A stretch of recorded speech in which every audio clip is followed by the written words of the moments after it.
Isang whistleblower umano ang nakatakdang magbigay ng testimonya sa Senate Blue Ribbon Committee sa susunod na linggo.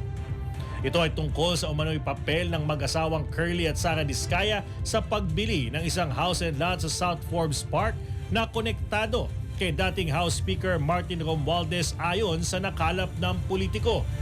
Ayon naman sa source ng politiko, isinasapinal na umano ng whistleblower ang isang sinumpaang salaysay upang ilantad ang pagsisilbing front ng mga Diskaya sa pagbili ng nasabing property. Inaasahang ilalatag ang testimonya ng whistleblower sa pagpapatuloy ng pagdinig ng Senate Blue Ribbon Committee ukol sa flood control scam sa January 19. Una na itinanggi ni Romualdez sa pamamagitan ng kanyang abogado ang aligasyon na nakipagkita ang mambabatas sa kontrobersal na mag-asawang Diskaya upang gamitin bilang front sa pagbili ng bahay sa mamahaling subdivision sa Makati City. Sinabi naman ni Attorney Aid Fajardo, abogado at tagapagsalita ni Romualdez, na walang alam ang kanyang kliyente sa sinasabing transaksyon at ito ay pawang baseless na aligasyon lamang.